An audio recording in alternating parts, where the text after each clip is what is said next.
Hello hello students. हाँ जी, हमारा part 2 of sample question paper, ठीक है। 10 क्वेश्चन हमने पार्ट 1 में कर लिया है। Now we are doing 11 to 20 question over here. करिए साथ में, पेपर्स ही पेपर्स करने हैं बहुत सारे, because we are now standing there कि हमें अब मिड टर्म पेपर देना है, प्री बोर्ड पेपर देना है, वहां पे हमारा 80% सिलेबस आने वाला है, ठीक है। तो आपको पेपर्स करना ही मोर important thing over here. I will not suggest you to do individual chapters now. Just focus on papers only. हाँ, चलो, now come here. The question number 11. The roots of the quadratic equation is this. R. तो हमें roots of the equation, roots बोले हैं हमें, तो roots में बोले हैं तो आपको पता होना चाहिए कि रूट्स कैसे निकलेंगे। अब यहाँ पे हमारा मिडिल टर्म स्प्लिटिंग करना तो मुझे सही नहीं लग रहा है, तो हम यहाँ पे डिस्क्रिमिनेंट डी निकाल लेंगे। तो डी क्या होता है हमारा formula, minus b plus minus b square minus 4ac upon 2a। यहाँ से अभी पता लग जाएगा कि इसके रूट्स निकलने वाला है या नहीं निकलने वाला है। तो ए हमारा ये है, बी हमारा ये है, सी ए हमारा, ठीक है। तो यहाँ पे वैल्यू पुट कर देता है, -1 प्लस माइनस बी का स्क्वायर, 1 का square 1 minus 4a and -1 upon 2a। 2a क्या, ए भी 1 ही है, ठीक है। तो -1, this is 1 plus minus 1 plus 4 upon 2, ठीक है। तो ये हमारा आ गया -1 प्लस माइनस √5/2, ठीक है जी। इसको फर्दर तो सॉल्व नहीं कर सकते, तो मुझे दिख गया ये इरेशनल एंड डिस्टिंक्ट है। इरेशनल है, रूट में है value, and distinct. Now come to the next question. Root 30 degree then the value of 3 tan theta है। वेरी इजी क्वेश्चन, ट्रिग्नोमेट्री का, वाह लॉटरी लग गई। 3 इंटू 10 30 इज 1/√3, तो आंसर क्या हो जाएगा, 3/√3। This is your answer. चलो एक और क्वेश्चन साथ में ले लेते हैं। So the question is the volume of the solid hemisphere. Volume of the solid hemisphere. अब हमें ये वॉल्यूम दे रखा है and the total surface area मांगा है।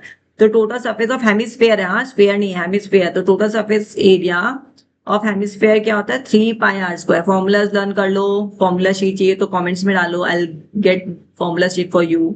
हाँ जी, तो वॉल्यूम दे रखा है, तो वॉल्यूम ऑफ हेमिस्फेयर क्या होता है, 2/3πr³ इक्वल्स टू 396/7।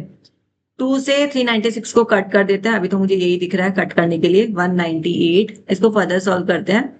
पाई का वैल्यू 22/7, आर यहाँ से निकल जाएगा, इंटू 1/3 हमारा बचा था, और r³ निकालना ही है। 198/7, 7 से 7 कैंसिल, और 22 से अगर मैं देखूंगी ना तो 22 इंटू 9 इज 198, करके देखना, हाँ आएगा। सो यहाँ पे हमारा r³ क्या बचा, 3 इंटू 9, और इसको मैं फर्दर सॉल्व करूंगी तो r की वैल्यू मेरा 3 आ जाएगा। अब यहाँ पे टोटल सरफेस एरिया में r का वैल्यू मेरे पास आई गया 22/7 इंटू 3 इंटू 3, राइट। अब इसको हम सॉल्व करेंगे तो ओके, फ्रैक्शन में value is good for us.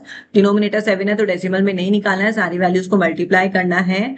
तो यहाँ पे हमारा 66 इंटू 9/7, तो ये करेंगे 9 6 54, ये आएगा आंसर, ठीक है। सो बी 594, इसको मल्टीप्लाई कर लेना, 9 6 54, 54 5 carry 54 plus 5 594/7। So your b is the answer. Now come to the next question. In a bag containing 24 balls, 4 blue, 11 green and the rest are white. तो 11 plus 4 19. 24 में से माइनस कर दोगे तो you will get 9 white balls. One ball is drawn at random. ठीक है, तो white colour का प्रोबेबिलिटी निकालना है। तो 9 अपॉन टोटल कितनी है, 24। कट रहा है, हाँ जी कट रहा है 3 से। 3 3 9, 3 8 24। The answer is this. चलो ये भी साथ में कर लेते हैं। The point on the x-axis nearest to the point -4, -5. आप देखो हमें बोला है कि the point on the x axis nearest to the point, इस पॉइंट से नियरेस्ट कौन सा है, ठीक है। तो हमें थोड़ा सा ग्राफ की हेल्प लेनी पड़ेगी, यहाँ पे सारे पॉइंट्स प्लॉट कर करके देखने पड़ेंगे। तो 0,0 तो यहीं पे हो जाएगा, -4,0 कुछ हमारा यहाँ पे हो जाएगा, -4, -5 करूंगी तो यहाँ पे बनेगा, है ना, -4 यहाँ पे और 5 का वाई एक्सिस का यहाँ पे बनेगा, ठीक है। ये 4,0 है। वैसे तो आपको आइडिया होना चाहिए कि जो स्ट्रेट लाइन बनती है ना वो शॉर्टेस्ट, सबसे छोटा डिस्टेंस होता है, नियरेस्ट डिस्टेंस, ठीक है। वैसे तो आंसर यहीं पे हो जाएगा जो एक्स एक्सिस पे मैच करेगा। नाउ 5 -5,0, बट मैं आपको दोनों मेथड बता रही हूँ इन केस आपको लगे नहीं मैम ने कैसे डायरेक्ट कर दिया, सो दैट आपको कंफ्यूजन आ रहा है। √41 कुछ इधर आएगा हमारा, 41,0 है ना, यस। तो this is the nearest distance, ये वाला देखो ना, इसको भी प्लॉट करके देखो, इसको भी करके देखो, इसको भी करके देखो। सो नियरेस्ट इज -4,0, ठीक है, -4, ये वाला b is the answer, right, ठीक है। हाँ जी, आ गए समझ में। देखो कौन कौन से टॉपिक कर लिया हमने, 5 क्वेश्चन हमने, वी हैव डन 5 क्वेश्चन ना। यस, तो फर्स्ट क्वेश्चन हमारा पॉलिनोमियल क्वाड्रेटिक इक्वेशन का था, सेकंड हमारा ट्रिग्नोमेट्री का था, थर्ड इज मेंसुरेशन, ठीक है, then fourth is probability, then हमारा कोऑर्डिनेट ज्योमेट्री से रिलेटेड था, कोऑर्डिनेट इक्वेशन का भी कह सकते हैं उसको। And now we are on question number 16 right, 16 question देखो बहुत अच्छा है। Which of the following gives the middle most observation of the data? अरे ये तो बिल्कुल ग्रेड 7 का क्वेश्चन आ गया। मिडल मोस्ट ऑब्जर्वेशन कौन देता है? ऑब्वियसली मीडियन देता है ना, याद है बचपन में किया हुआ है कि हमारे पास में ऑब्जर्वेशन होती थी, पहले उसको हम असेंडिंग या डिसेंडिंग ऑर्डर में अरेंज करते थे। अगर लेट सपोज ऑड नंबर होता था तो हमारा बीच वाला नंबर हो जाता था मीडियन के केस में, और इवन होता था तो हम दो ऑब्जर्वेशन को मीन एवरेज करके निकाल देते। तो क्या हुआ आंसर? मीडियन। बिल्कुल बेसिक, ग्रेड 7 याद आ गई।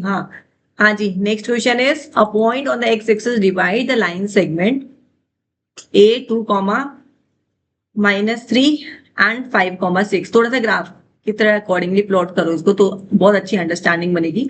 तो 5, 6 कुछ मेरा इधर आएगा, ठीक है, एंड 2 एक्स एक्सिस का 2 एंड -3 कुछ मेरा यहाँ पे आएगा, ठीक है, 2, -3। और मुझे क्या निकालना है? The point on x axis, x axis पे इनका जो पॉइंट लाई करेगा, ठीक है, इस पे जो लाई करेगा एक्स एक्सिस पे हियर, तो इसको मैं x, 0 ले लेती हूँ क्योंकि y एक्सिस तो चाहिए नहीं, x एक्सिस पे चाहिए, ठीक है। और किस रेशियो में डिवाइड कर रहा है ये? 1:2, तो 1:2, 1:2 के रेशियो में। तो हमारा ये सेक्शन फॉर्मूला लगेगा, सेक्शन फॉर्मूला लगेगा। तो सेक्शन फॉर्मूला क्या है हमारा? x equals to mx1 mx2 plus nx1 upon m plus n, ठीक है। सेक्शन फॉर्मूला लगा दीजिए यहाँ पे, ठीक है, सेक्शन फॉर्मूला लग जाएगा। तो वैल्यू कर दो इसमें, m क्या है हमारा? 1 × 5, 1 × 5 प्लस 2 × 2 अपॉन 1+2, 1+2। तो ये आपका आ जाएगा 5+4/3, that is equal to 9/3। You will get here 3, तो 3 आ गया, तो answer is 3,0।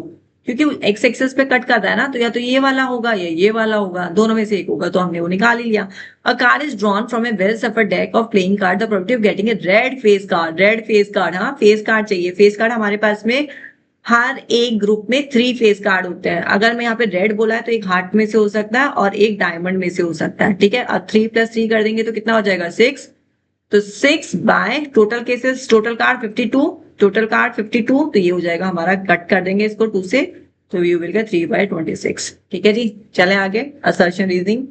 So assertion reasoning the question is, चलो आज इतना ही करते हैं, नेक्स्ट क्लास में मैं आपको कंटिन्यू करवा दूँ। चलो ठीक है, done, bye bye, see in the next class.